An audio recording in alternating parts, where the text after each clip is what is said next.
গোবিন্দ যখন অর্ধেক অর্ধেক পায়ে হেঁটে যাচ্ছেন, একটা পা তুলছেন অর্ধেকটা, তারপর রাখছেন, আবার অর্ধেকটা তুলছেন। এই যে পাটা যখন তুলছেন, পায়ের তলায় কি কি চিহ্ন আছে সেগুলো দেখা যাচ্ছে। গোবিন্দের পদতলে শুধু কি লাল টকটকে রং, না আরো কিছু আছে? ও মায়েরা, জেনে রাখো, মহাপুরুষদের যেমন হাতের তলায় রেখা থাকে, তেমনি পায়ের তলাতেও অলৌকিক রেখা থাকে। শুধু হাতের রেখা দেখে বোঝা যায় ইনি মহাপুরুষ তা নয়, পদতলের রেখাতেও বোঝা যায় যিনি অবতার পুরুষ না মহাপুরুষ। তা শ্রীকৃষ্ণের চরণ তলে যে যে চিহ্ন আছে সেইগুলো ভক্তগণের স্মরণ মননের বিষয়। গোবিন্দের দুটি চরণ, বাম চরণ আর ডান চরণ। বাম চরণ তলে রয়েছে 8টি চিহ্ন, আর ডান চরণের নিচে রয়েছে 11টি চিহ্ন, মোট 19টি চিহ্ন।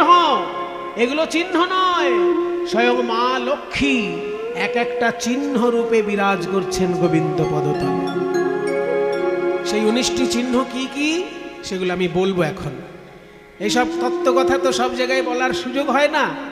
বেশিরভাগ জায়গায় হইচই মার্কা কীর্তনের আসর, কীর্তনিয়ার কাছে সবসময় হইচই মার্কা গান বাজনা আশা করে বিভিন্ন জায়গায়।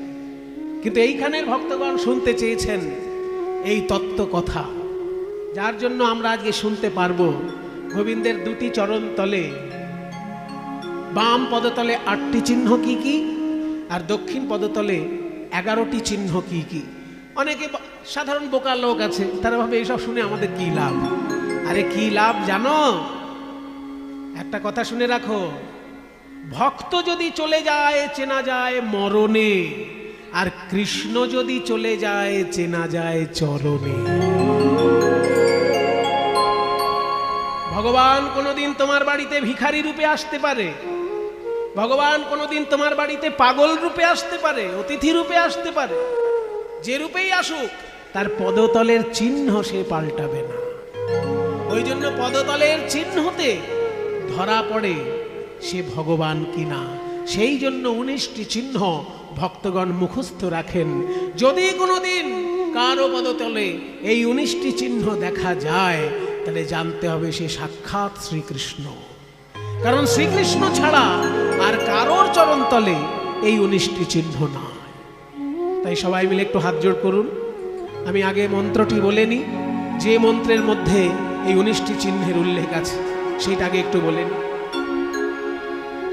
ওম কৃষ্ণায় বাসুদেবায় হরে পরমাত্মনে প্রণতক্লেশনাশায় গোবিন্দায় নমো নমঃ। ওম চন্দ্রার্ধং কলশং ত্রিকোণধনুষী খাঙ্গোস্পদং পৃষ্ঠিকাং শঙ্খং সব্যপদীথ দক্ষিণপদে কোণাষ্টকং স্বস্তিকং চক্রং ছত্রয়বাঙ্কুশং ধ্বজপবি জম্বূর্ধ্বরেখাম্বুজং বিভ্রাণং হরিমূনবিংশতি মহা লক্ষ্ম্যার্চিতাং ভজে। এই যে মন্ত্রটি বললাম, যখন শ্রীকৃষ্ণের ধ্যান করতে বসতে হয় তখন চরণ কমলের ধ্যান মন্ত্র এটি। গোবিন্দের বাম পদতলে 8টি চিহ্ন কি কি এখানে বলা হলো। চন্দ্রার্ধম কলশং ত্রিকোণ ধনুষী খং গোষ্পদং পৃষ্ঠিকাং শঙ্খং সব্যপদে। সব্যপদে মানে বাম পদে, বাম চরণতলে 8টি চিহ্ন কি কি? চন্দ্রার্ধম অর্ধচন্দ্র চিহ্ন, অর্ধচন্দ্র চিহ্ন বাম পদতলে। কি করে এলো অর্ধেক চাঁদ? অর্ধেক চাঁদ চিহ্নটা কবে? পূর্ণিমার দিন যদি পূর্ণ চাঁদ উদয় হয়, তাহলে অর্ধেক চাঁদ কবে উঠবে? পূর্ণিমার দিন তো পূর্ণ চাঁদ নাকি? তাহলে পূর্ণ চাঁদ যদি পূর্ণিমার দিন দেখা যায়, তাহলে অর্ধেক চাঁদ কবে দেখা যাবে? অনেকে বলবেন ভাই এইটা আবার জিজ্ঞেস করতে আছে, 15-র অর্ধেক করে দিন, তাহলে এই তো ঝামেলা মিটে গেল, তাই না? 15তে পূর্ণিমা, 15 নম্বর তিথি হচ্ছে পূর্ণিমা, তাহলে 15 অর্ধেক করলে 7.5, 7.5 না, ওই রকম অর্ধেক হিসেব হবে না এখানে। শুনে রাখো, পূর্ণ চন্দ্র দেখি আমরা আকাশে। আকাশ আসলে চাঁদ হচ্ছে 16 কলায় পরিপূর্ণ, 15 কলায় নয়। 15 কলার চাঁদ আমরা দেখি আকাশে, আর 1 কলা চাঁদ আছে শিব ঠাকুরের মাথায়। এই 15 কলা আর 1 কলা মিলে 16 কলায় পরিপূর্ণ চাঁদ। আর এই চাঁদ সম্পূর্ণ হবে তখন যখন শিবের কপালের চাঁদটা এসে যুক্ত হবে। তার মানে 16 কলায় পরিপূর্ণ চাঁদ, তার অর্ধেক করলে অষ্টমী। অষ্টমীর দিনের যে চাঁদ সেটা হচ্ছে অর্ধেক চাঁদ। অষ্টমীর চাঁদ হচ্ছে অর্ধচন্দ্র। আর শ্রীকৃষ্ণের জন্ম কোন দিনে? জন্মাষ্টমী। সেই অষ্টমীর দিন যেহেতু শ্রীকৃষ্ণ জন্মগ্রহণ করেছিলেন, আকাশ থেকে চাঁদ এসে গোবিন্দ চরণে শরণ নিয়েছিল। আর ওই শরণ নিতে গিয়ে তার ওই যে অর্ধচন্দ্র রূপটি গোবিন্দ চরণে থেকে গেল, ওই অর্ধচন্দ্র রূপ আর সেখান থেকে মুছে গেল না। নজরুল ইসলামের সেই গানটি মনে পড়ছে, গোবিন্দ চরণে শরণ নিতে গেলে যে গানটি গাইতে হয়। হৃদে পদে চরণ রাখো বাঁকা ঘন শ্যাম, বাঁকা শিখি পাখা নয়ন বাঁকা কি মোঠা। হৃদে পদে চরণ রাখো বাঁকা ঘন শ্যাম, বাঁকা শিখি পাখা নয়ন বাঁকা বঙ্কি মোঠা। তুমি দাঁড়াও ত্রিভঙ্গে, তুমি দাঁড়াও ত্রিভঙ্গে, অধরে মুরলি ধরে দাঁড়াও ত্রিভঙ্গে। অধরে মুরলি ধরে দাঁড়াও ত্রিভঙ্গে। বাঁকা শিখি পাখা নয়ন বাঁকা বঙ্কি মোঠা। বাঁকা শিখি পাখা নয়ন বাঁকা বঙ্কি মোঠা। নজরুল ইসলাম লিখেছেন এত সুন্দর শ্রীকৃষ্ণের চরণের বন্দনার গান। সোনার গোধূলি সম শুনিল নিবিড় নহে, পিত ধরা করো কালো অঙ্গে। পিত ধরা পড়ু কালো অঙ্গে। নীল কপত সম রাঙা চরণ, নীল কপত সম রাঙা চরণ দুটি। দেখে যা কবরূপ ভঙ্গে। নীল কপত সম রাঙা চরণ দুটি, নেচে যা কপরূপ ভঙ্গে। নেচে যা কপরূপ ভঙ্গে। যেন নুপুর বাজে, যেন নুপুর বাজে, হরি সেই পায়ে যেন নুপুর বাজে। হরি সেই পায়ে যেন নুপুর বাজে। ওই চরণ জড়ায়ে পরাণ আমার। ওই চরণ জড়ায়ে পরাণ আমার।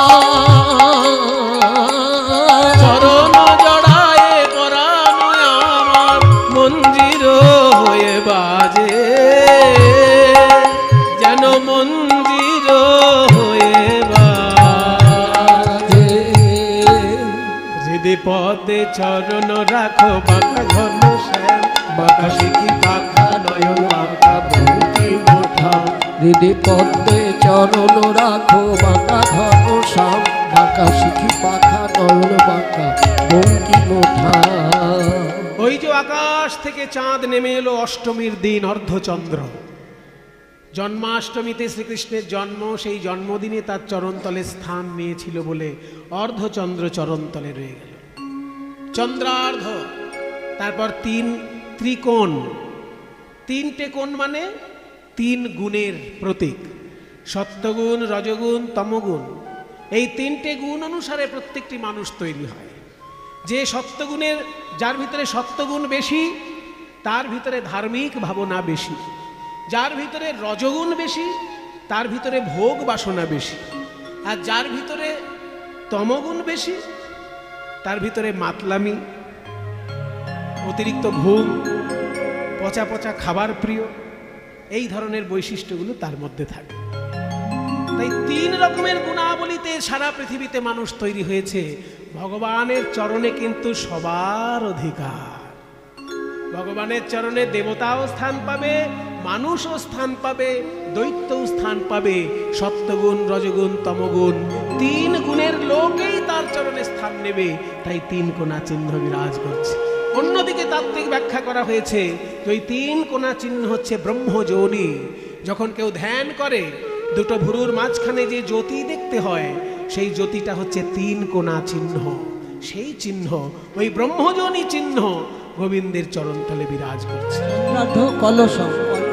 চন্দ্রার্ধ কলস, তারপরে হচ্ছে কলসি। কলসি চিহ্নটা এলো থেকে, এই যে কুম্ভ মেলা হয় না, কুম্ভ মেলায় অমৃতের কুম্ভ থেকে অমৃত ছলকে পড়েছিল বলে এই কুম্ভ মেলা হয়। এই অমৃতের কুম্ভ ভারতবর্ষে 4টি মহাতীর্থে রাখা হয়েছিল। এই 4টি মহাতীর্থে সেই জন্য অমৃত স্নানের জন্য লোকে যায় কুম্ভ মেলায়। একটা হচ্ছে এলাহাবাদ মানে প্রয়াগ তীর্থ, আর একটা হচ্ছে হরিদ্বার, আর একটা হচ্ছে উজ্জয়িনী, আর একটা হচ্ছে নাসিক। এই 4টে তীর্থেতেই আপনারা কে গেছেন দেখি, একটু হাত তুলুন দেখি। 4টেতেই গেছেন এমন? একটাতে গেলে হবে না, দুটোতে গেলে হবে না, 4টেতেই গেছে। মানে হরিদ্বারেও কুম্ভ মেলায় গেছে। এখন কুম্ভ মেলায় হুজুকে পড়ে প্রচুর লোক গেছে প্রয়াগ তীর্থে। আমি হুজুকে ভক্তদের কথা কিন্তু বলছি না, তারা গেছেন, ভালো করেছেন, পুণ্য অর্জন করেছেন, কিন্তু হুজুক নয়। তীর্থ যাত্রাকে সফল করার জন্য 4টে তীর্থেতেই কুম্ভ মেলায় যেতে হবে। পরিপূর্ণ কুম্ভ স্নান করতে গেলে 4টে জায়গাতেই যেতে হবে, হরিদ্বার, প্রয়াগ তীর্থ, উজ্জয়িনী আর নাসিক। এই 4টে জায়গাতেই গেছেন এমন লোকের সংখ্যা কম আছে। আমি আশা করব আপনারা নিশ্চয়ই এই 4টি জায়গায় কুম্ভ মেলায় স্নান করে আসবেন। আপনাদের আশীর্বাদে আমি কিন্তু 4টি জায়গাতেই কুম্ভ মেলায় স্নান করেছি, এবং আমি একা নই, মাকে সঙ্গে করে নিয়ে স্নান করেছি। আপনি নিজে তীর্থ দর্শন করলে যত না পুণ্য হবে, আপনি কাউকে তীর্থ করালে আরো বেশি পুণ্য। আমার মা বলেছিল যে পুজো করতে গেলে 5টি তীর্থের নাম করা হয়, সেই 5টি তীর্থতে যেন আমি একবার স্নান করতে পারি। আর আমি পুজোর মন্ত্রতন্ত্র মায়ের কাছে বেশি শিখেছি। মা বাবার কাছ থেকে সংস্কার পায় ছেলে মেয়েরা। এই যে মায়েরা কথা বলেন না কীর্তনের আসলে, আপনার ছেলে মেয়েও আপনার কাছ থেকে শিখবে। মোবাইল শিখবে, বাবার বলছে মোবাইল শিখবে। সংস্কার শেখাতে হয় ছেলে মেয়েদের। নিজে যদি না আচরণ করেন ছেলে মেয়ে কি শিখবে? সংস্কার পায় বাবা মার কাছ থেকে ছেলে মেয়েরা। আমার মা আমাকে পুজোর মন্ত্র শিখিয়েছে, বইতে মন্ত্র শিখেছি আমি পরে, আগে মায়ের কাছ থেকে শিখেছি। যখন ওই জল শুদ্ধি করতে হয় কোষাকুষিতে, গঙ্গে চ যমুনে চৈব গোদাবরী সরস্বতী নর্মদে সিন্ধু কাবেরী জলেস্মিন সন্নিধিং কুরু, এসব মায়ের শেখানো মন্ত্র। কুরুক্ষেত্র গয়া গঙ্গা প্রভাস পুষ্করানি চ পুণ্যান্নেতানি তীর্থানি পূজা কালে ভবন্তুহ। পুজো করতে গেলে দেখবেন কোষাকুষিতে সাধারণ যজমান করে কি, কিপটে, হাড় কিপটে এক একটা যজমান। ঠাকুর মশাইকে দক্ষিণা দিতে গেলে যেন তার একেবারে জীবন পেরিয়ে যাচ্ছে। ওই জন্য পুজোটায় কি কি হয় কখনো ভালো করে খেয়ালই করে না। যে ঠাকুর মশাই যত কম দক্ষিণা নেবে সে তত ভালো ঠাকুর মশাই। এরকম কিপটেমি করবেন না। কিপটেমি করবেন যখন বাজে বাজে খাবার খাবেন, সেই সময় পয়সাটা কম খরচা করবেন। কিন্তু বাজে খাবার সময় আপনার পয়সা চলে যাচ্ছে জলের মতো, আর পুজোর সময় আপনার হাড় কিপটেমি, এগুলো দূর করুন। ভগবানের উদ্দেশ্যে একটু ভালো করে খরচা করবেন, দেখবেন কোন দিক দিয়ে ঘরে আপনার টাকা চলে আসছে আপনি বুঝতেই পারছেন না। চারিদিক থেকে আপনার অর্থ আসবে ঘরে। এইসব পুজোর মন্ত্র আমি মায়ের কাছে শিখেছি। যখন ওই কোষাকুষির মধ্যে জলটা শুদ্ধ করতে হয়, তখন 5টা তীর্থের নাম করতে হয়। ভাবা হয় যে 5টি তীর্থের জল এই কোষাকুষির মধ্যে চলে এলো। সেই 5টি তীর্থ কি কি? মা বলেছিল এইগুলো আমাকে দেখাবি। আমি 5টিই মাকে দেখাতে পেরেছি, এই আমার পরম সৌভাগ্য। আপনারাও শুনে রাখুন সেই 5টি তীর্থের নাম: কুরুক্ষেত্র, গয়া, গঙ্গা, প্রভাস এবং পুষ্কর। কুরুক্ষেত্র জানেন, দিল্লি পার করে যেতে হয়, দিল্লি থেকে উত্তর দিকে কুরুক্ষেত্র। আর গয়া এই যে বিহারে গয়া, বিষ্ণুর পাদপদ্ম। আর গঙ্গা, গঙ্গা তো সারা দেশেই আছে, কিন্তু কোন জায়গায় গঙ্গা দর্শন করতে হয়? গঙ্গা দর্শন করতে হয় হরিদ্বারে কনখল তীর্থে। হরিদ্বারে যেখানে দক্ষ রাজার যজ্ঞ হয়েছিল, সেই তীর্থ তীর্থটার নাম হচ্ছে কনখল। দক্ষ রাজা যেখানে যজ্ঞ করেছিলেন, শিব ঠাকুর এসে যে যজ্ঞ পণ্ড করেছিলেন, ওটা গঙ্গার তীরে হরিদ্বারে। ওইখানে গঙ্গা দর্শন করলে তবে গঙ্গা দর্শন হল। সেই জন্য বলছে কনখলে গঙ্গা পুণ্যা কুরুক্ষেত্রে সরস্বতী। কনখলে গঙ্গা পুণ্যা, কুরুক্ষেত্রে সরস্বতী। সরস্বতী নদী যদি দেখতে হয় কুরুক্ষেত্রে যেতে। এবার কুরুক্ষেত্রে সরস্বতী নদী দেখা যায় না, কারণ সরস্বতী নদী এখন বিলুপ্ত। আগে ছিল কুরুক্ষেত্রের উপর দিয়ে সরস্বতী নদী বইত, কিন্তু এখন দেখা যাবে না। এখন একটা বিরাট বড় সরোবর আছে কুরুক্ষেত্রে। যখন আপনারা কুরুক্ষেত্রে যাবেন দেখবেন বিশাল সরোবর, মানে 1.5 কিলোমিটার চওড়া, 2 কিলোমিটার লম্বা, এত বড় সরোবর। এত বিশাল সরোবর একটা 1.5-2 কিলোমিটারের, মানে রেক্টাঙ্গুলার, 2 কিলোমিটার আর 1.5 কিলোমিটার, এত বড় একটা সরোবর। সেইখানে ব্রহ্মা যজ্ঞ করেছিলেন, ওই জন্য ওই সরোবরটার নাম ব্রহ্মকুণ্ড। ওইখানেই স্নান করতে হয়। কুরুক্ষেত্রে সূর্যগ্রহণের সময় স্নান করতে হয়। এসবগুলো বলে রাখছি কেন, আপনারাদের মধ্যে যদি কোনো ভালো ছেলে থাকে মাকে নিয়ে গিয়ে স্নান করাবেন। মায়ের পুণ্যর সঙ্গে সঙ্গে আপনাদেরও পুণ্য হয়ে যাবে। যখন সূর্যগ্রহণ পড়বে সেই সময় কুরুক্ষেত্রের ওই ব্রহ্মকুণ্ডে গিয়ে স্নান করতে হয়, তবে কুরুক্ষেত্র দর্শন হলো। তাহলে এমনি গিয়ে প্রণাম করে চলে এলেন অর্ধেক। পরিপূর্ণ পুণ্য পেতে গেলে সূর্যগ্রহণ যখন হবে তখন কুরুক্ষেত্রে ওই ব্রহ্মকুণ্ডে স্নান করতে হয়। কারণ ওই ব্রহ্মকুণ্ডে কুরুক্ষেত্রে সূর্যগ্রহণের সময় রাধা কৃষ্ণ স্নান করতে এসেছিলেন, তাদের ওইখানে মিলন হয়েছে। রাধারানী এসেছিলেন বৃন্দাবনে থেকে, আর কৃষ্ণ এসেছিলেন দ্বারকা থেকে। যখন কৃষ্ণ বৃন্দাবন ছেড়ে চলে গেলেন দ্বারকায়, তারপর একবারই মিলন হয়েছিল রাধা কৃষ্ণের, সেটা কুরুক্ষেত্রে। দ্বারকা থেকে কৃষ্ণ এসেছিলেন আর বৃন্দাবন থেকে রাধারানী এসেছিলেন কুরুক্ষেত্রে সূর্যগ্রহণে স্নানের জন্য। সেই জন্য সূর্যগ্রহণে কুরুক্ষেত্রে ব্রহ্মকুণ্ডে স্নান করতে হয়। আর সেইখানের ওই সরস্বতী নদীর জলটাই ওই ব্রহ্মকুণ্ডে আছে। তাই সরস্বতী নদীতে যদি পুণ্য পেতে হয় তাহলে কুরুক্ষেত্রে যেতে হবে। ওই জন্য বলছে কনখলে গঙ্গা পুণ্যা। গঙ্গাকে যদি ঠিক ঠিক পেতে হয় কনখলে যেতে হবে। কনখল মানে হচ্ছে দক্ষ রাজার বাড়ি যেখানে, হরিদ্বারে। হরিদ্বারে কনখল, ওইখানে গঙ্গা দর্শন করলে সঠিক গঙ্গা দর্শন হবে। আর কুরুক্ষেত্রে সরস্বতী নদী দর্শন করলে সঠিক দর্শন। আর নর্মদা বলছে সেয়ং মহাপুণ্যা নর্মদা সর্বত্র সর্বদা। নর্মদাকে যদি দর্শন করতে হয় বিশেষ জায়গার দরকার নেই, শুরু মাঝখান শেষ, মানে বদন, নাভি এবং চরণ, নর্মদা নদীর 3টে অংশ। নর্মদা যেখানে উৎপন্ন সেখানে হচ্ছে বদন, আর ওঙ্কারেশ্বর শিব মন্দির যেখানে আছে ওটা নাভি, আর গুজরাটে যেখানে গিয়ে নর্মদা সমুদ্রে মিশছে ওই জায়গাটা হচ্ছে চরণ। কাজেই নর্মদার সম্পূর্ণর মধ্যে যেখানে দর্শন করবেন সেখানেই পুণ্য। তাই বলছে গঙ্গা দর্শনে পুণ্য পেতে গেলে কনখল, সরস্বতী নদী দর্শনে পুণ্য পেতে গেলে কুরুক্ষেত্র, আর নর্মদা নদী যেখানে দর্শন করবে সেখানেই পুণ্য। তাই 5টা তীর্থ হচ্ছে কুরুক্ষেত্র, গয়া, গঙ্গা, প্রভাস এবং পুষ্কর।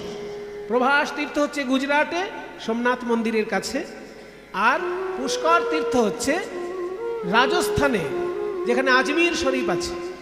ব্রহ্মার মহাতীর্থ, সেই মহাতীর্থটা যাতে ক্ষতিগ্রস্ত হয় সেই জন্য আজমির শরীফ ওখানে বানানো হয়েছিল। যেখানে যেখানে হিন্দুদের মহাতীর্থ সেইখানেই বড় বড় মসজিদ তৈরি করা হয়েছে, মন্দির ভেঙে ভেঙে। যেমন রামচন্দ্রের জন্মস্থান ভেঙে বাবরি মসজিদ হয়েছে, শ্রীকৃষ্ণের জন্মস্থান ভেঙে সেখানে একটা বিরাট মসজিদ হয়েছে, বেনারসের শিব মন্দির ভেঙে বিরাট বড় মসজিদ হয়েছে। তেমনি যেখানে ব্রহ্মার বিরাট মন্দির ওই পুষ্কর তীর্থ, তারই পাশে আজমির শরীফ করা হয়েছে যাতে হিন্দুরা ওখানে বেশি যেতে না পারে। কিন্তু হিন্দুরা ধর্ম এত ভালোবাসে যে ওইখানে ব্রহ্মার উদ্দেশ্যে যারা প্রণাম করতে যায় তারা পুষ্করে গিয়ে ব্রহ্মার উদ্দেশ্যে প্রণাম করে। ওইখানে সরস্বতী নদীর আর এক অংশ আছে ব্রহ্মার পুষ্কর। আজমির শরীফও দেখা হয়ে যায়। আজমির শরীফ এমন একটা শরীফ সেখানে হিন্দু মুসলমান সবাই মিলেমিশেই ওই দরগায় প্রণাম করে।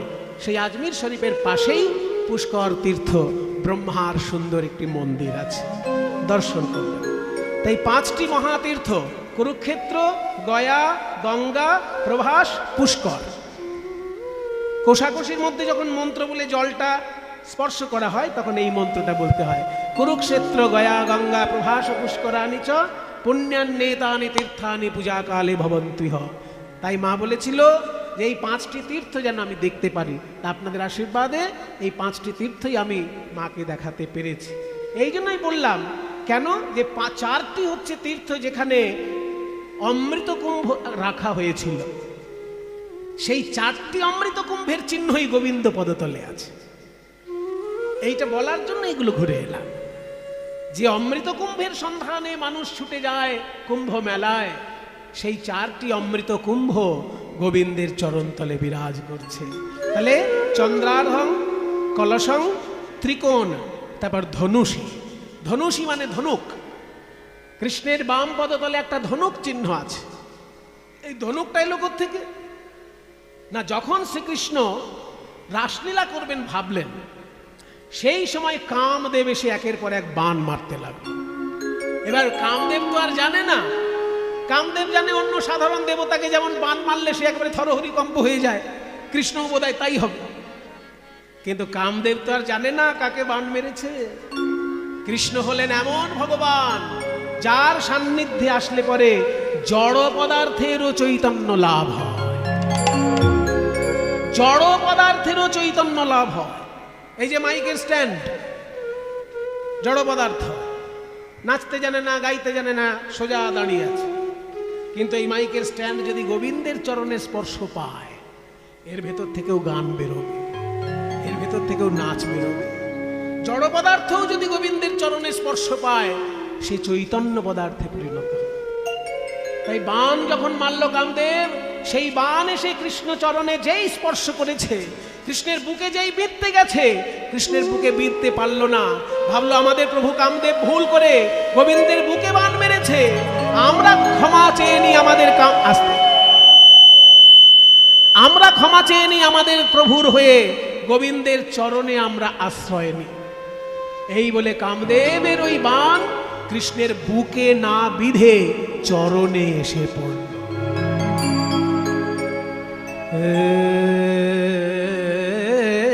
গোবিন্দ রাখো চরণে,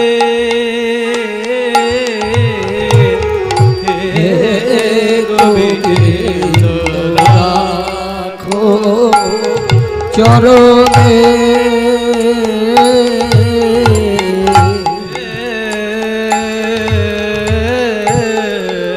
গোবিন্দ হে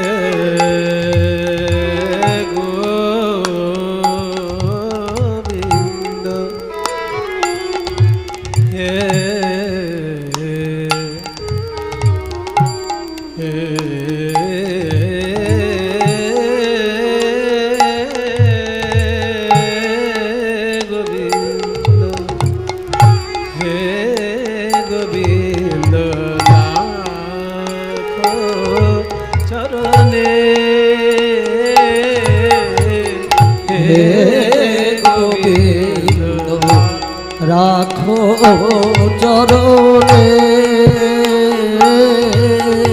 পুরাতর চরণে শরণাগত, ওরা তব চরণে শরণাগত, তব চরণে শরণাগত, আশ্রয় দাও আশ্রিত জনে,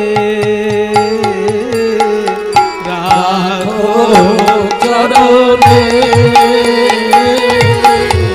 হে গোবিন্দ রাখো চরণে,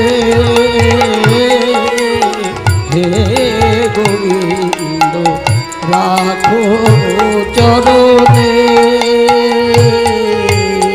গঙ্গা বহে যে শ্রীচরণ হবে, কেন দুঃখ পাই সে চরণ চে গঙ্গা বহে যে শ্রীচরণ বে, কেন দুঃখ পাই সে চরণ চে। ত্রিতাপ জ্বালা হর হে শ্রী হরি, চাহো করুণা সিক্ত নয়নে, রাখো চরণে হে গোবিন্দ, রাখো চরণে হে গোবিন্দ, রাখো চরণে। মানুষের কাছে ভিক্ষা চাইলে মানুষ ফিরায় না, আর তোমার কাছে আমি চরণের প্রেম ভিক্ষা চাইছি, তুমি ফিরাবে। ভিক্ষা চাহিলে মানুষ নাহি ফিরায়, তোমার দুয়ারে হাত পাতিল যে ফিরাবে কি, ফিরাবে কি তুমি তাই। ভিক্ষা চাহিলে মানুষ নাহি ফিরায়, তোমার দুয়ারে হাত পাতিল যে ফিরাবে কি, ফিরাবে কি তুমি তাই। ত্রিতা তব চরণ ধরিয়া ডুবে মরি যদি, রবে কলঙ্ক ভুবনে, রাখো চরণে হে গোবিন্দ, রাখো চরণে মোরা তব চরণে শরণাগত, তব চরণে শরণাগত, আশ্রয় দাও আশ্রিত জনে, রাখো চরণে হে গোবিন্দ, রাখো গোবিন্দ, রাখো গোবিন্দ, রাখো চরণ।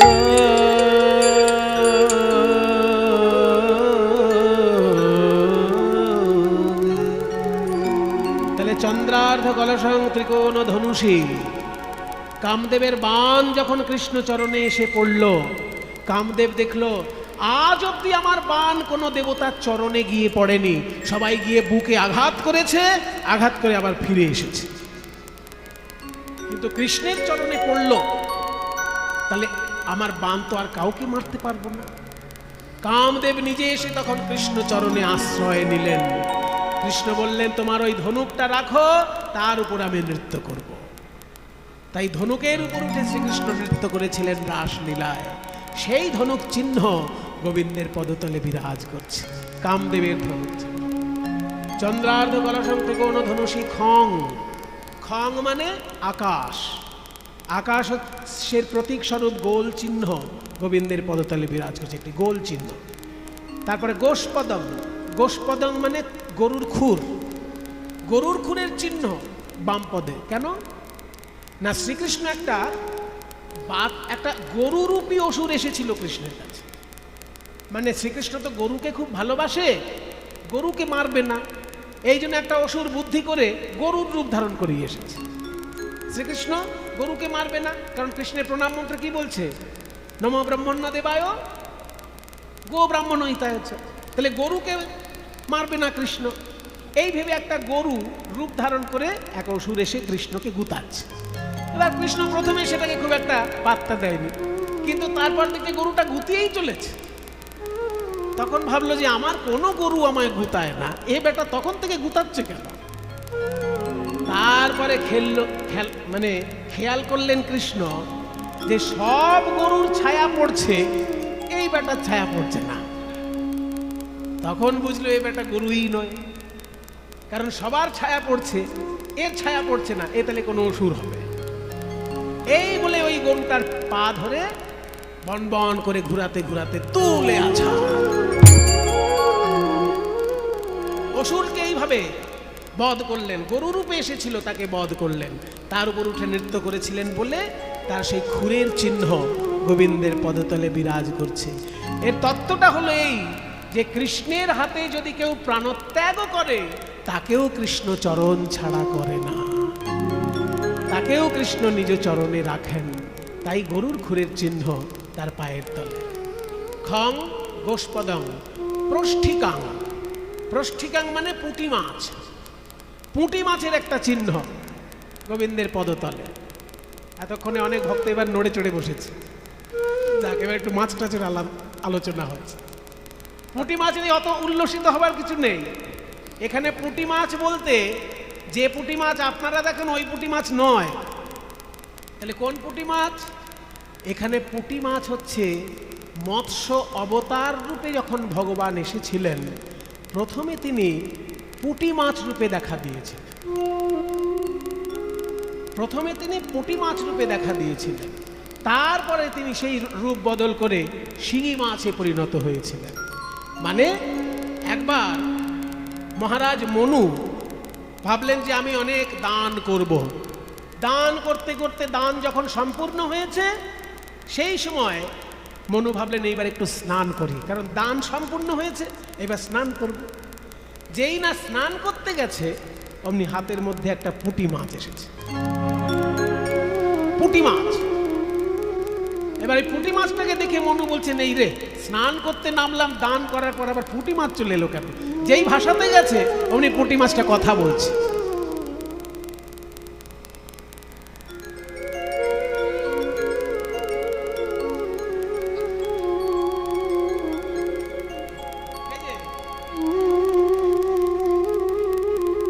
পুঁটি মাছ কথা বলছে, কি ব্যাপার, তুমি কি বলছো? বলে মহারাজ আপনি এতজনকে এত কিছু দিলেন, আমাকেও কিছু দিন। হ্যাঁ, তুই আবার কি চাইছিস? বলে আমাকে একটু অভয় দিন, কারণ এত বড় জলাশয়ে বড় বড় মাছ হাঁ করে আমাকে খেতে আসে।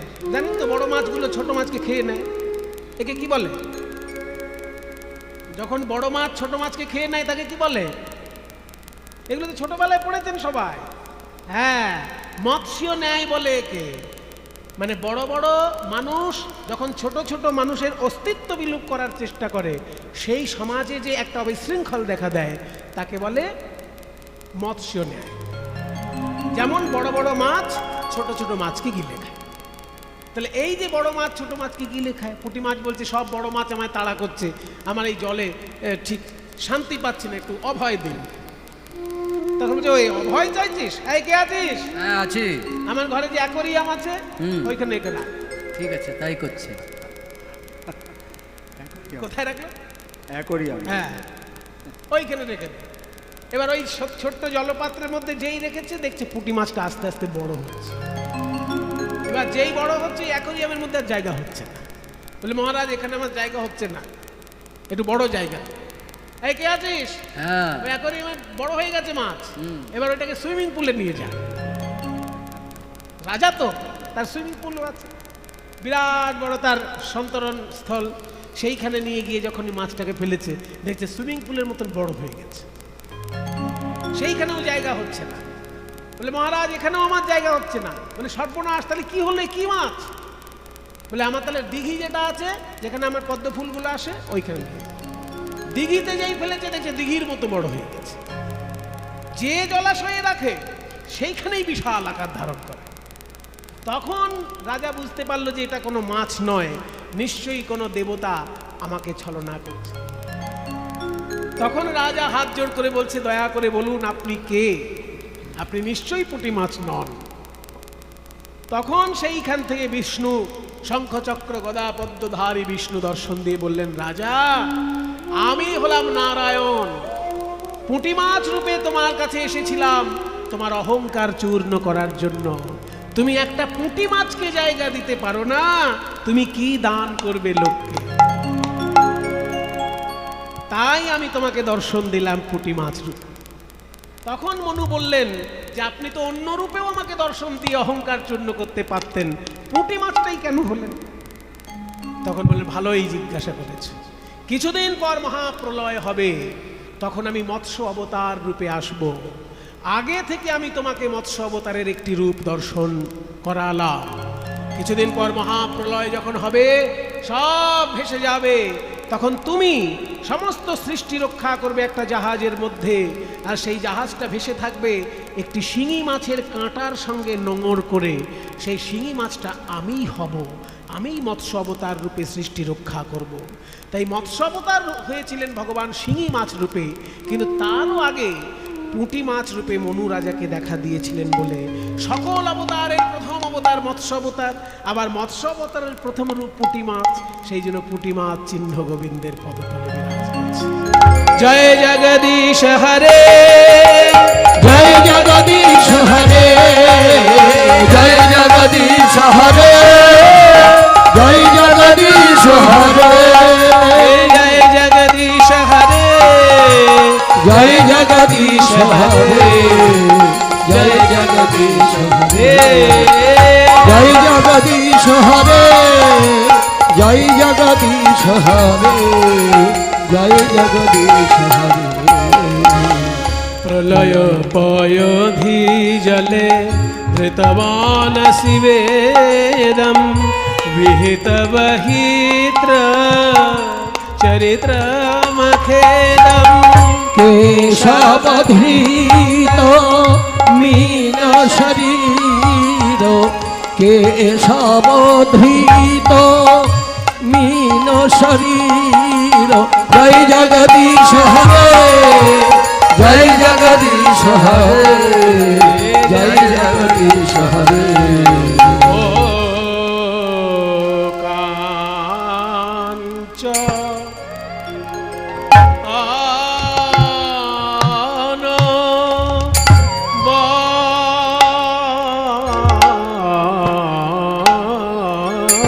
বঞ্চন ওই বসন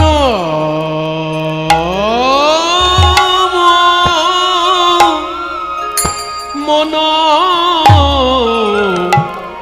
মনোরম রে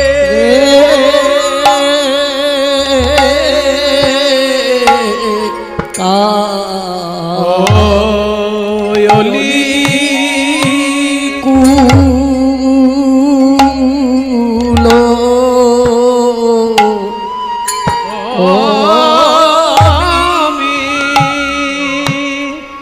লিত লিত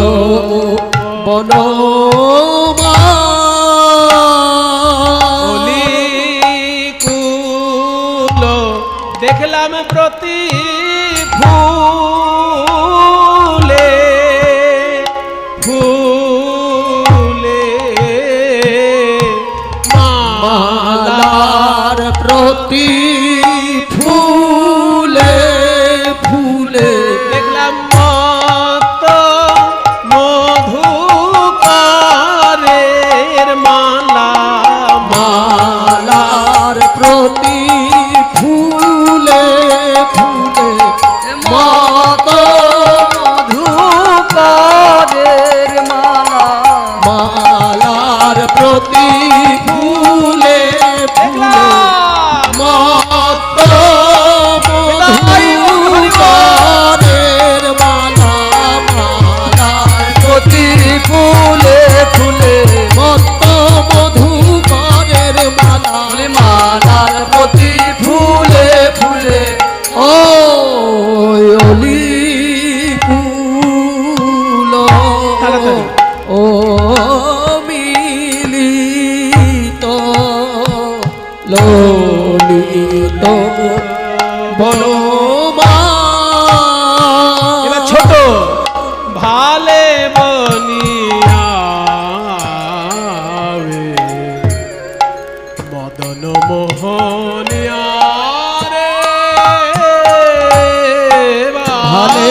মরণিয়া মদন মোহ নিয়ারে এই যে অঙ্গহি অঙ্গ যেন অনঙ্গ তরঙ্গি মরে অঙ্গহি অঙ্গ অনঙ্গ তরঙ্গি মোরে অঙ্গহি অঙ্গহি অঙ্গ যেন অনঙ্গে গড়াগ অনঙ্গে গড়াগ শ্যামের প্রতি অঙ্গ যেন অনঙ্গে গড়াগো স্বামীর প্রতি অঙ্গ অনঙ্গে গড়াগ বলি শ্যামের প্রতি অঙ্গ আমার অনঙ্গ মোহন প্রাণ গোবিন্দের স্বামীর প্রতি অনঙ্গ মোহন প্রাণ স্বামীর প্রতি অঙ্গ অনঙ্গ মোহন প্রাণ স্বামীর প্রতি অঙ্গ অনঙ্গ মোহন প্রাণ গোবিন্দের স্বামীর প্রতি অঙ্গ অনঙ্গ মোহন প্রাণ গোবিন্দের যেন অনঙ্গে গড়াগ অঙ্গহি অঙ্গ অনঙ্গ তরঙ্গি মোরে অঙ্গিম ভঙ্গিম নয়ন নাচনিয়া রঙ্গিম ভঙ্গিম নয়ন নাচনিয়া নাচাইতে নাচাইতে নাচাইতে নাচাইতে এই যে বাঁকা নয়ন নাচাইতে নাচাই বাঁকা নয়ন নয়ন নাচাইতে নাচাইতে বাঁকা নয়ন নাচাইতে নাচাইতে গেল বাঁকা নয়ন নাচাইতে নাচাইতে যেন বাঁকা নয়ন নাচাইতে নাচাইতে। খেয়াল করুন কথা কীর্তনের এগুলো মজা বাঁকা নয়ন গেল নাচাইতে নাচাইতে হ্যাঁ নয়ন নাচাইতে নাচাইতে যাচ্ছে কেমন বাঁকা নয়ন তার বাঁকা নয়ন নাচাইতে নাচাইতে গেল বাঁকা নয়ন নাচাইতে নাচাইতে যেন বাঁকা নয়ন নাচাইতে নাচাইতে। আমি চাইতে না চাইতে গেল নাচাইতে নাচাইতে আমি চাইতে না চাইতে গেল না চাইতে না চাইতে আমি চাইতে না চাইতে গেল নাচাইতে নাচাইতে আমি চাইতে না চাইতে গেল না চাইতে না চাইতে গেল না চাইতে গেল না চাইতে আমায় যেমন নাচাইল আমায় যেমন নাচাইল নয়ন না চাইতে না চাইতে আমায় যেমন নাচাইল না চাইতে না চাইতে আমায় যেমন না চাইতো না চাইতে না চাইতে আমায় যেমন না চাইতো না চাইতে নাচাইতে নাচাইতে আমায় যেমন না চাইতো নাচাইতে নাচাইতে গেল না চাইতে নাচাইতে। রঙ্গিম ভঙ্গিম নয়ন নাচনিয়া আজকে 8টা চিহ্নই বলবো বিস্তারিতভাবে বাকিগুলো উল্লেখ করব কয়টি বলেছি এই অবধি চন্দ্রার্ধ কলসং ত্রিকোণ ধনুষী খং গোষ্পদং প্রষ্ঠিকাং পুঁটি মাছ পর্যন্ত বলা হয়ে গেছে 7টা বলা হয়েছে আর একটা বলবো শঙ্খম অষ্টম চিহ্ন হচ্ছে শঙ্খ মানে শাঁখ গোবিন্দের বাম পদতলে মোট 8টি চিহ্ন তার মধ্যে অষ্টম চিহ্নটি হলো শাঁখ এই শঙ্খ চিহ্ন এলো কি করে একজন অসুর যজ্ঞ পণ্ড করে দিয়ে সমুদ্রের মধ্যে শঙ্খের মধ্যে গিয়ে লুকাতো শঙ্খের মধ্যে গিয়ে লুকাতো তার নাম হচ্ছে পঞ্চজন পঞ্চজন মানে এখানে 5 জন নয় অসুরটার নাম পঞ্চজন সে শঙ্খের মধ্যে গিয়ে লুকাতো কৃষ্ণ যখন সে কথা জানতে পারলেন সেই 5 জন অসুরকে বধ করে তার শঙ্খটা নিয়ে এসেছিলেন আর সেই শঙ্খই পরবর্তীকালে কুরুক্ষেত্রের যুদ্ধ প্রাঙ্গণে কৃষ্ণ বাজিয়েছিলেন শ্রীমদ্ ভগবদ গীতার প্রথম অধ্যায় পড়ে দেখবেন, সেখানে শ্রীকৃষ্ণের শঙ্খটার নাম লেখা আছে, পাঞ্চজন্যং ঋষিকেশ শঙ্খং দধ্নৌ প্রতাপমা। কৃষ্ণ যে শঙ্খটি বাজিয়েছিলেন তার নাম পাঞ্চজন্য শঙ্খ, কারণ পঞ্চজন অসুরকে বধ করে ওই শঙ্খটা তিনি এনেছিলেন। সেই শঙ্খের উপর উঠে যেহেতু বধ করতে হয়েছিল, তাই জন্য শঙ্খ চিহ্ন তার বাম পদতলে রয়েছে। তাহলে দেখলাম এবার চরণের বর্ণনা হলো, এবার কোমর থেকে পদকর্তা কি বলছেন, মাঝহি ক্ষীণ পিনয়ুরয়াম্বর ক্ষীণ পিনয়ুর অম্বর প্রাতরয়ুরুণ কিরণমণিরাজ প্রাতরয়ুরুণ কিরণমণিরাজ। গোবিন্দের কোমরটা সরু, যারা স্বাস্থ্যবান লোক হয়, সুস্বাস্থ্যের অধিকারী যারা, তাদের কোমরটা সরু হয়। তা শ্রীকৃষ্ণের কোমরটি সরু, তাই বলছে মাঝ হয় ক্ষীণ, কিন্তু হৃদয়টা হয় উন্নত।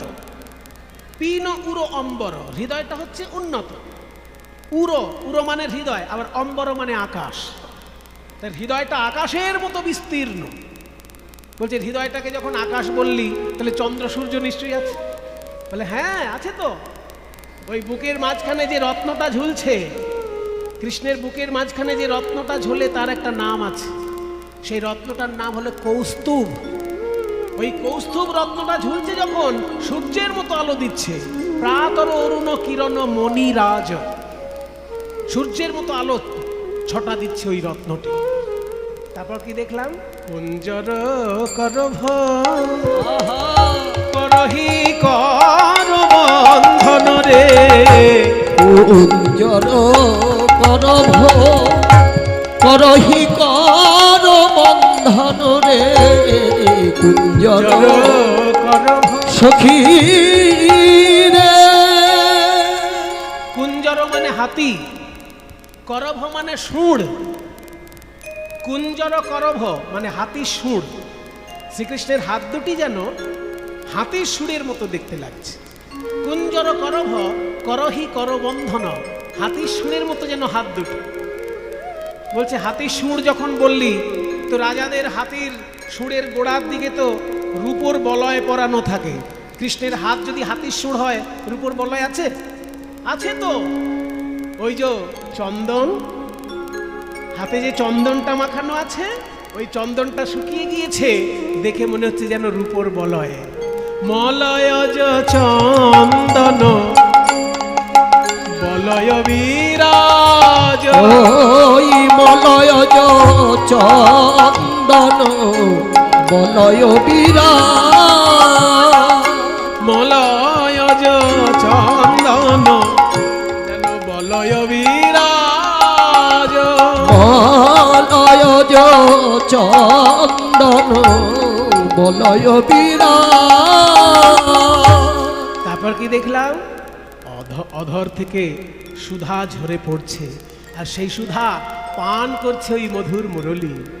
অধর সুধা ঝরু মুরলী তরঙ্গিনী, অধর সুধা ঝরু মুরলিত রঙ্গিনী। শুনে বিগলিত একুলকুল ভেসে গেল রে, ওই মোহন মাসির গান শুনে, বলে কুলে কি গোবিন্দ মেলে, মোহন মাসির গান শুনে, কুলে কি গোবিন্দ মেলে, মোহন মাসির গান শুনে, কুলে কি গোবিন্দ মেলে। ওই মোহন মাসির গান শুনে একুল কুল ভেসে গেল রে, বিগলিত রঙ্গিনী হৃদয় দুকুল। বিগলিত রঙ্গিনীর হৃদয় দুকুল। তারপর কি দেখলি? তারপর দেখলাম যে নয়ন ভ্রমর, অধর সুধা ঝরু মুরলিত রঙ্গিনী বিগলিত রঙ্গিনী নয়ন হৃদয় দুকুল। তারপর তারপর দেখলাম তাদের এই কানটা যেন সুন্দর একটি ফুল, আর নয়নটি যেন ভ্রমর। উড়ত পড়ত শ্রুতি উতপল ফুল, উড়ত পড়ত শ্রুতি উতপল ফুল, মাতল নয়ন ভ্রমর জনু ভ্রমি ভ্রমি, মাতল নয়ন ভ্রমর জনু ভ্রমি ভ্রমি। মাতাল ভ্রমর। গোবিন্দের দুটো চোখের মণি, এই চোখের মণিগুলোকে মাতাল ভ্রমরের সঙ্গে তুলনা করলো। কেন না, ভ্রমর যদি বেশি মধু খেয়ে ফেলে তো মাতাল হয়ে ফুলের উপরেই পড়ে যায়। ওই জন্য বাংলার কবি বলেছেন না যে তারা ফুলের উপর ঘুমিয়ে পড়ে ফুলের মধু খেয়ে। এমন দেশটি কোথাও খুঁজে পাবে না গো তুমি, সকল দেশের রানী সে যে আমার জন্মভূমি। কাজেই ভ্রমর যদি বেশি মধু খেয়ে ফেলে, যে ফুলের মধু খেয়েছে ওই ফুলের উপরেই ঘুমিয়ে পড়ে। ঠিক তেমনি নয়ন তো ভ্রমর, আর কানটা যেন একটা ফুল। ওই নয়ন যেন টলে টলে টলে টলে যেন কান রূপী ফুলের উপর পড়ছে। উড়ত পড়ত শ্রুতি উতপল ফুল, উড়ত পড়ত শ্রুতি উতপল ফুল। তারপর কি দেখলেন? নয়ন হয়ে গেল। এবার নয়নের উপরে থাকে তিলক। তিলকটি কেমন? গোরচনা তিলক চূড়ে মণি চন্দ্রক, গুরুচনা তিলক চূড়ে মণি চন্দ্রক। গোরচনা তিলক। গোবিন্দের তিলক এক এক দিন এক এক ভাবে তৈরি হয়। আজকের তিলকটা গোরচনা দিয়ে তৈরি হয়েছে। গোরচনা, কোনো গরুর মাথায় যদি স্বাতী নক্ষত্রের জল পড়ে তাহলে সেই গরুর মাথায় নাকের কাছে একটা হলুদ পদার্থ তৈরি হয়, তাকে বলে গোরচনা। সেই গোরচনা হলুদ মতন হয়, সেটা দিয়ে গোবিন্দের আগে তিলক হয়েছে। গোরচনা তিলক চূড়ে মণি চন্দ্রক, গোরচনা তিলক চূড়ে মণি চন্দ্রক। রত্ন দিয়ে সাজানো আছে তার ময়ূরের পালকটি। বলছে ময়ূরের পালকটি যে রত্ন দিয়ে সাজানো আছে, ওই ময়ূরের পালকটি, এই ও কি, ওই দেখ ওই দেখ, চূড়ার চারিপাশে অদৃশ্য ভ্রমর উঠছে। অদৃশ্য ভ্রমর মানে ব্রজগোপীদের মনগুলো ভ্রমর হয়ে গিয়ে যেন ওই চূড়ার চারিপাশে উঠছে। বেঢ়ল রমণী মন মধুকর মান, বেঢ়ল রমণী মন মধুকর মান। দেখলাম গোবিন্দের চূড়ার চারিপাশে ব্রজগোপীর মন ভ্রমর উড়ে যাচ্ছে। তাই দেখে আমিও আমার মন ভ্রমরকে বললাম, ওরে আমার মন ভ্রমরা, আমার মন ভ্রমরা উড়ে যা রে, আমার মন ভ্রমরা উড়ে যারে। ওই গোবিন্দের চূড়ার চারিপাশে আমার মন ভ্রমরা উড়ে যারে, ওই গোবিন্দের চূড়ার চারিপাশে। রূপ দেখবি আর গুণ গাইবি, ওই গোবিন্দের চূড়ার চারিপাশে। রূপ দেখবি আর গুণ গাইবি, গোবিন্দের চূড়ার চারিপাশে। রূপ দেখবি আর গুণ গাইবি। আমার মন ভ্রমরা উড়ে যারে, বেঢ়ল রমণী মন মধুকর মাল। বেঢ়ল রমণী মন মধুকর মাল। চরণ থেকে শুরু করে চূড়া পর্যন্ত এত সুন্দর একটি পদ যিনি রচনা করেছেন, তার উদ্দেশ্যে সবাই একবার প্রণাম করুন। তিনি মধ্যযুগের সর্বশ্রেষ্ঠ পদকর্তা গোবিন্দ দাস মহাশয়। গোবিন্দ দাস চিতে নীতি নীতি বিহরই, গোবিন্দ দাস চিতে নীতি নীতি বিহর। বিহরই গোবিন্দ দাস চিতে নীতি নীতি বিহরই ওই নাগর বর তরুণতম সই নাগর বর তরুণতম